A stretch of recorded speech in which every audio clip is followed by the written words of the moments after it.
বনি ইসরাইলের এক লোক 500 বছর আল্লাহর ইবাদত করেছে। কয় বছর? কোথায় জানেন? সাগরের মাঝখানে এক পাহাড়, ওই পাহাড়ের উপরে বসে 500 বছর টানা আল্লাহর ইবাদত। দিনে আর রাতে একবার করে নিচে নামতেন। সেখানে আল্লাহ তাআলা পাথরের ভেতর থেকে তার জন্য মিঠা পানির ব্যবস্থা করে দিয়েছেন, আর একটা ডালিম গাছের ব্যবস্থা করে দিয়েছেন। সকালে নামলে একটা টসটসে ডালিম, রাতে নামলে টসটসে ডালিম। এগুলো খেয়ে খেয়ে 500 বছর সে আল্লাহর ইবাদত করেছে। আর সে আল্লাহর কাছে বলেছে, আল্লাহ আমি যখন মারা যাব সেজদারত অবস্থায় যেন মারা যাই। ঠিকই আল্লাহ সেজদারত অবস্থায় সাইয়েদনা আজরাইলকে পাঠিয়ে দিলেন। সেজদারত অবস্থায় লোকটা মারা গেল। 500 বছর ইবাদতের পরে আল্লাহর দরবারে কিয়ামতের কঠিন ময়দানে যখন লোকটা হাজির হয়ে যাবে, আল্লাহ বলবেন, আদখিলু আবদি আল জান্নাতা বিরহমাতি, আমার বান্দাকে আমার দয়া, আমার ভালোবাসা দিয়ে জান্নাতে ঢুকায়া দাও। 500 বছর ইবাদত করছে তো আমার দয়ায় আমার বান্দারে জান্নাত দাও। এই বান্দা বলে, বালবি আমালি, আল্লাহ তোমার দয়া লাগবে কেন? আমি আমার আমল দিয়ে জান্নাতে যেতে চাই। কি দিয়ে? কথা বুঝে নাই বোধহয়। আল্লাহর এই বান্দা কি দিয়ে জান্নাতে ঢুকতে চায়? আমল দিয়ে। আল্লাহ বলছে, আমার দয়ায় আমার বান্দারা জান্নাতে নিয়ে যাও। ফেরেশতারা এ বলে, আল্লাহ তোমার দয়া লাগবে কেন? সেজদা তো কম দেই নাই, জিকির করতে করতে 500 বছর শেষ করে দিলাম, আবার তোমার দয়া লাগবে? আমি তো আমার আমলেই জান্নাতে যেতে পারি। আল্লাহ বলবেন, তাই ঠিক আছে, আমি চাইলাম দয়া দিয়ে জান্নাত দিব, তুমি চাইলে আমল দিয়ে ঢুকবা, ঠিক আছে, তোমার আমল আর আমার যে দয়া দুইটার একটু মাপ দেই। তোমার 500 বছরের ইবাদত এক পাল্লায় রাখো। আর আল্লাহ বললেন, আমি যে দয়া করে এই দুনিয়ার নাজ নেয়ামত বিউটি সৌন্দর্য দেখার জন্য তোমার দুটা চোখ দিয়েছিলাম, দুটা নয় একটা চোখ আরেক পাল্লায় রাখো। রাখা হবে, দেখা যাবে ওই 500 বছরের ইবাদত হালকা হয়েছে, আর মুহূর্তের মধ্যে আল্লাহর দেয়া একটা চোখের নেয়ামত ভারী হয়ে গিয়েছে। আল্লাহ বলবেন, তোমার কথা মতো মাপ দেয়া হলো, এবার ফলাফল দেখো, হিসাব বলে তুমি এখন জাহান্নামে যাবা। Go to the hell fire, যাও এবার জাহান্নামে যাও। মাপ চোখে যখন আসছো আমার সাথে হিসাব ক্যালকুলেশন, যাও তুমি এবার জাহান্নামে যাবা। এবার লোকটা কাচুমাচু করে বলে, আল্লাহ আমি বুঝি নাই, আল্লাহ আমি বুঝতে পারি নাই, খেয়াল করি নাই, তুমি আমারে ক্ষমা করো, তুমি আমারে মাফ করো। ও আল্লাহ, এবার আমি টের পেয়েছি, এবার আমি বুঝতে পেরেছি, তোমার দয়া ছাড়া দুনিয়ায় কেউ জান্নাতে যেতে পারবে না, কেউ পারবে না। আল্লাহ বললেন, ওরে গোলাম, তুই তো কিছুই ছিলি না, অস্তিত্বহীনতা থেকে তোরে অস্তিত্বে আনলো কে?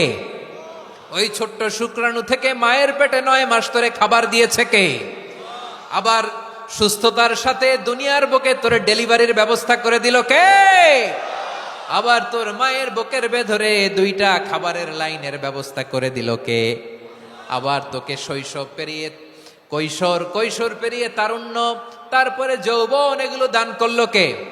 তার চেয়ে বড় কথা, পাহাড়ের মাঝখানে সাগরের মাঝখানে 500 বছর ইবাদত করার শক্তি তোর গায়ে দিয়েছে কে?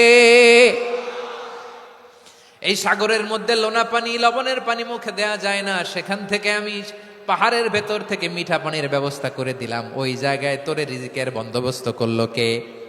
সকাল বিকাল 2 বেলা টসটসে ডালিম খাওয়ার ব্যবস্থা করে দিল কে?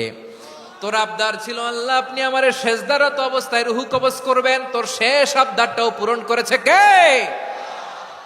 ও গোলাম, আমার রহমতের তুলনায়, আমার নেয়ামতের তুলনায় তোর 500 বছরের ইবাদতের কোনো ওজনই হবে না। গোটা বিশ্বের কেউ কোনোদিন আমার জান্নাতে ঢুকতে পারবে না আমি আল্লাহর দয়া ছাড়া। হুয়ার রহমানুর রহিম, তিনি দয়াময়, তিনি মেহেরবান। জিব্রাইল আলাইহিস সালাম বিশ্বনবীর এই লম্বা হাদিসটা যখন শোনালেন, আমি যা যা বলছি এটা বিশাল এক হাদিসের অনুবাদ। বললেন, ইয়া মুহাম্মদ, এই দুনিয়ার সবটাই চলে আল্লাহর রহমত দিয়ে। হাদিসের শেষ কথা, সব চলে আল্লাহর কি দিয়ে? তখন বিশ্বনবী সাহাবাদের বললেন, ও সাহাবারা শোনো, আল্লাহর জান্নাতে কেউ কোনোদিন প্রবেশ করতে পারবে না তার রহমত ছাড়া। সাহাবারা বললেন, ইয়া রাসূলুল্লাহ, আপনিও না, আপনিও কি আল্লাহর রহমত ছাড়া প্রবেশ করতে পারবেন না? বিশ্বনবী বললেন, না আমিও না, আমি বিশ্বনবীও আল্লাহর জান্নাতে আল্লাহর রহমত ছাড়া ঢুকতে পারবে না। তবে কিয়ামতের দিন আল্লাহর রহমত আমার চারদিকে বেষ্টনী দিয়ে থাকবে।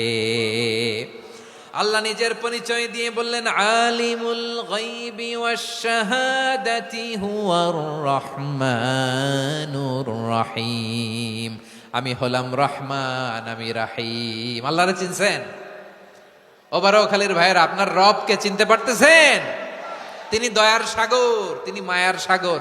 তার দয়ার সাগর যে কত বড় আপনার কল্পনাতেও নাই। এজন্য আপনার পাপ যত বড় হোক, অন্যায় যত বড় হোক, অপরাধ যত বড় হোক, আপনার জুলুম যত বড় হোক, আল্লাহর রহমান নামের দরিয়া তার চাইতেও বড়। আল্লাহ বলেন, খুলিয়া ইবাদিয়াল্লাযীনা আসরাফু আলা আনফুসিহিম লা তাকনাতু মির রাহমাতিল্লাহ ইন্নাল্লাহা ইয়াগফিরুয যুনুবা জামিআ ইন্নাহু হুয়াল গফুরুর রহিম। ও আমার গুনাহগার বান্দারা শোনো, জুলুম করেছো, ভুল করেছো, অন্যায় করেছো, আল্লাহর রহমত থেকে নিরাশ হয়ো না। আমরা বিশ্বাসীরা কশিন কালে আল্লাহর রহমত থেকে নিরাশ হব না, ঠিক কিনা বলেন? আল্লাহর রহমত থেকে নিরাশ হবেন? ভুল করে ফেলছেন, আরে ভুল তো সবাই করে। পাপ হয়েছে, আরে পাপ তো সবার আছে, আমরা সবাই পাপী, সবাই পাপী। যত পাপ হোক, ভুল হোক, অন্যায় হোক, অনুতপ্ত হয়ে তওবা করে, ওযু করে, জায়নামাজটা বিছিয়ে সেজদা দিয়ে চোখের পানি ছাড়েন।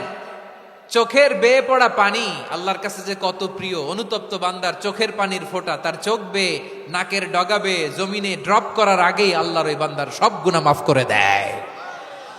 আল্লাহ বললেন, আমি রহমানুর রহিম, আমি দয়াময়, আমি মেহেরবান। এরপর আল্লাহ বললেন, হুয়াল্লাহুল্লাযী লা ইলাহা ইল্লা হুয়াল মালিকুল কুদ্দুসুস সালামুল মুমিন।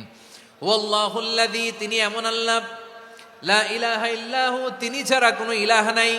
আল মালিক, তিনি হলেন আল মালিক। দুইটা শেষ, আর রহমান আর রাহিম শেষ। এবার আল্লাহ 3 নাম্বার গুণবাচক নামের পরিচয় দিচ্ছেন। আল্লাহ বলছেন, আমি হচ্ছি আল মালিক। আমি কি? মানে সম্রাট। আল মালিক মানে হচ্ছে the king, the king of kings. সব রাজার বড় রাজা, মহারাজা। তার চেয়ে বড় রাজা আর কেউ নাই, তার চেয়ে বড় সম্রাট আর কেউ নাই, তার চেয়ে বড় ক্ষমতাধর সত্তা মহাবিশ্বে দ্বিতীয় কেউ নাই। চিৎকার করে বলেন ঠিক কিনা? তিনি আল মালিক।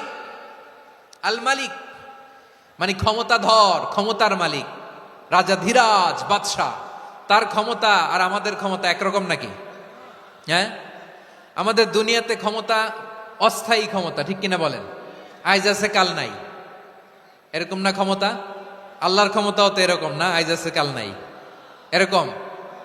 দুনিয়াতে দেখবেন কোন দেশের প্রেসিডেন্টের 4 বছরের ক্ষমতার মেয়াদ, কোন দেশে 5 বছরের। আল্লাহর কয় বছরের? 10 বছরের নাকি 20 বছর, 100 বছর। আল্লাহর ক্ষমতার মেয়াদ কতদিন বলেন? বুঝে থাকলে বলেন তো। চিরকাল তার ক্ষমতার মেয়াদ। চিল্লায় বলেন ঠিক কিনা? নিরঙ্কুশ ক্ষমতা, একচ্ছত্র ক্ষমতা বলতে যা বুঝায়, এই ক্ষমতা একমাত্র আল্লাহরই আছে।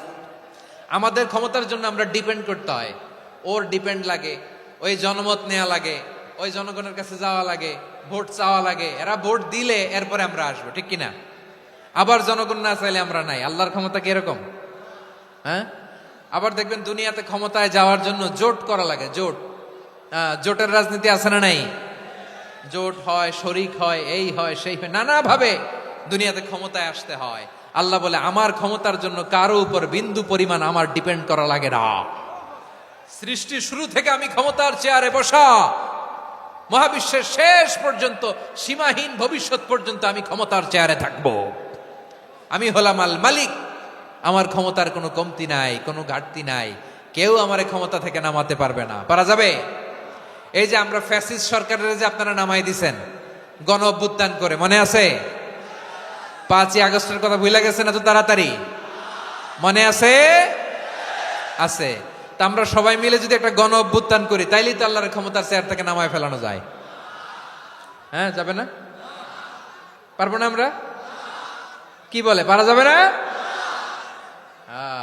আচ্ছা, আমরা না হয় পারলাম না, জিন জাতি যদি আমাদের সাথে জয়েন করে, ম্যানকাইন্ডের সাথে জিনকাইন্ড, ইফ দে জয়েন আস, সবাই মিলে একটা গণ অভ্যুত্থান, রেভলিউশন, ডেমনস্ট্রেশন, প্রোটেস্ট, সবাই মিলে যদি একটা অভ্যুত্থান করি, তাইলেই তো আল্লাহর ক্ষমতা শেষ। আওয়াজ করে বলেন, তাইলেই কি আল্লাহর ক্ষমতা শেষ হবে? এই যে বারোয়াখালীর ভাইয়েরা, এদিকে কি হচ্ছে আমি তো দেখতে পাচ্ছি। এরকম হলো কেন? তোমরা খালি বোতল ছুড়লা কেন 2-1 উপরে? হ্যাঁ, আমার দিকে তাকাও। প্রিয় ভাইয়েরা, শান্ত হন, আমার দিকে তাকান। আর অল্প কয়েক মিনিট আমার দিকে তাকান, কেউ কিছু ছুঁড়ে মারবেন না কারো দিকে, মেহরবানি করে আমার দিকে তাকান। তাহলে আমরা সবাই মিলে একটা গণ অভ্যুত্থান যদি করি, আল্লাহর ক্ষমতা থেকে নামানো যাবে। আল্লাহ বলেন না, আমি হলাম আল মালিক, আসল ক্ষমতার মালিক, the king of kings, the owner of ultimate power, the owner of ultimate authority, the owner of ultimate sovereignty. নিরঙ্কুশ একচ্ছত্র ক্ষমতার মালিক হচ্ছি আমি আল্লাহ। আল্লাহ তাআলা সূরা মুলকের শুরুতে বলছেন, তাবারাকাল্লাযী বিয়াদিহিল মুলকু ওয়া হুয়া আলা কুল্লি শাইইন কাদির। মহিমান্বিত সত্তা, যার হাতে ক্ষমতা, তিনি যা চান তাই করতে পারেন। আওয়াজ করে বলেন তো তিনি কে?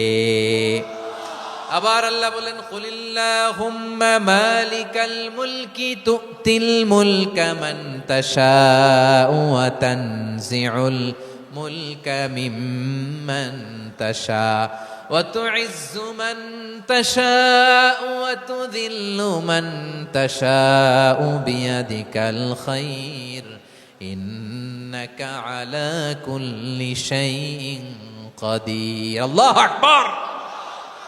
এ নবী, আপনি বলুন, আল্লাহুম্মা মালিকাল মুলক, আল্লাহ আপনি ক্ষমতার মালিক। তুতিল মুলকা মান তাশা, যাকে চান তারে ক্ষমতার চেয়ারে বসান। ওয়া তানজিউল মুলকা মিম্মান তাশা, যাকে চান তাকে ক্ষমতার চেয়ার থেকে ছুঁড়ে ফেলে দেন। তিনি কে? ক্ষমতার চেয়ারে বসায় কে? আবার মনে চাইলে আস্তা করে ছুঁড়ে নিক্ষেপ করেন, তিনি কে? আবার আল্লাহ বললেন, ওয়ালাম ইয়াকুল্লাহু শারীকুন ফিল মুলকি, আমার ক্ষমতায় কোনো শরিক নাই, কোনো জোট নাই, কোনো পার্টনার নাই, কোনো অংশীদার নাই। আবার আমি চলে গেলে আমার ক্ষমতার দাবিদারও কেউ নাই। আল্লাহু আকবার। এই দুনিয়াতে রাজা মারা গেলে পরের রাজা কে হয়? রাজার ছেলে রাজা, ঠিক কিনা বলেন? আল্লাহ চলে গেলে আরেকজন বসবে নাকি? এরকম না, তার ক্ষমতার সাথে দুনিয়ার ক্ষমতার কোনো মিলই নাই। এজন্য তিনি তার নাম দিয়েছেন আল মালিক। আল মালিক, the owner of power, the owner of ultimate power and sovereignty, the king of kings, সব রাজার বড় রাজা, মহারাজা আল মালিক, তিনি হচ্ছেন আল্লাহ। চিৎকার করে বলেন ঠিক কিনা? তিনি আসল ক্ষমতার অধিকারী। দুনিয়াতে যে আমরা ক্ষমতা নিয়ে কামড়াকামড়ি করি, মারামারি করি, কিয়ামতের দিন আল্লাহ জিজ্ঞেস করবেন, কই তোদের ক্ষমতা আজকে বল। কিয়ামতের সময় সব মানুষগুলো যখন ইন্তেকাল করবে, সব জিনেরা যখন ইন্তেকাল করবে, সব ফেরেশতারা যখন ইন্তেকাল করবে, বাকি থাকবে মালাকুল মাউত। মালাকুল মাউত এসে বলবে, আল্লাহ আপনার কথা মতো সবাই শেষ, মানুষগুলো নাই, জিনগুলো নাই, আমার সতীর্থ ফেরেশতাগুলো নাই, মহাবিশ্বে আর কেউ নাই। আল্লাহ বলে, এখন কে আছে? মালাকুল মাউত বলবে, আল্লাহ তুমি আছো আর আমি। তুমি তো আল হাইয়্যু আল কাইয়্যুম, অবিনশ্বর, শাশ্বত, চিরঞ্জীব, কোনদিন মরবা না, তুমি আছো আর তোমার গোলাম আমি আছি আজরাইল। মহাবিশ্বে কয়জন আছে মাত্র? জোরে বলেন।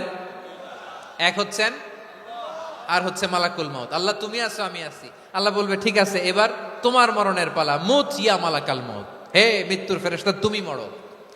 মালাকুল মাউত আল্লাহর আদেশ বাস্তবায়ন করতে যে বিকট একটা চিৎকার দিয়ে মৃত্যুবরণ করবে। ওই চিৎকার দুনিয়ার মানুষেরা, চিৎকারের আওয়াজ যদি দুনিয়ার মানুষেরা শুনতে পেত, দুনিয়ার মানুষের প্রত্যেকের কানের পর্দা ফেটে মুহূর্তের মধ্যে সব লাশ হয়ে জমিনে পড়ে রইত। ভয়ঙ্কর চিৎকার দিয়ে মালাকুল মাউত বিদায় নেবে, কেউ নাই। এবার বলেন তো, মহাবিশ্বে মহাশূন্য, কেউ নাই, উপরে নিচে সামনে পেছনে ডানে বায়ে কোনো সত্তা, কোনো জীবিত সত্তার আছে? একজন ছাড়া, তিনি কে? কুল্লু মান আলাইহা ফানি ওয়া ইয়াবকা ওয়াজহু রাব্বিকা যুল জালালি ওয়াল ইকরাম। পড়েন, ফাবিআইয়ি আলাই রাব্বিকুমা তুকাযযিবান। কেউ থাকবে না একজন ছাড়া, একজন ছাড়া। এই ড্রোন দেখে হাত নাড়ালে হবে? আমার দিকে তাকাইতে হবে, কথা শুনতে হবে। মহাবিশ্বে কেউ নাই একজন সত্তা ছাড়া। আওয়াজ করে বলেন, তিনি কে? এবার আল্লাহ ডেকে বলবেন, লিমানিল মুলকুল ইয়াউম, লিমানিল মুলকুল ইয়াউম। ক্ষমতা কার? Who belongs the kingdom today, who belongs the power, authority today, ও বিলং দ্য সভরেনিটি টুডে। আজকে ক্ষমতা কার? দুনিয়াতে ক্ষমতা নিয়ে এত কামড়াকামড়ি, দুনিয়াতে জ্ঞান নিয়ে এত মারামারি, এত অত্যাচার, এত রক্তপাত, এত ব্লাডশেড। আজকে বলো তো ক্ষমতা কার? কার ক্ষমতা? মহাশূন্যে কোনো আওয়াজ নাই, শুধু আমার রবই বলবেন লিমানিল মুলকুল ইয়াউম। আজকে ক্ষমতা কার? কোনো আওয়াজ নাই, উত্তর দেওয়ার মতো জীবিত কোনো সত্তা নাই, ফলে কেউ উত্তর দিতে পারবে না। আল্লাহ নিজেই প্রশ্নের উত্তর দিয়ে বলবেন লিল্লাহিল ওয়াহিদিল কাহ্হার। একচ্ছত্র অধিপতি, ক্ষমতার মালিক আল্লাহ ছাড়া কারোর জন্য কোনো ক্ষমতা নাই। চিল্লায় বলেন ঠিক কিনা? তাহলে আর রহমান আর রাহিমের পরে আমরা জানলাম আমার আল্লাহর আরেকটা সুন্দর গুণবাচক নাম হচ্ছে আল মালিক। কি নাম? আল মালিক, মানে দ্য কিং, রাজাধিরাজ, সব রাজার বড় রাজা, মহারাজা।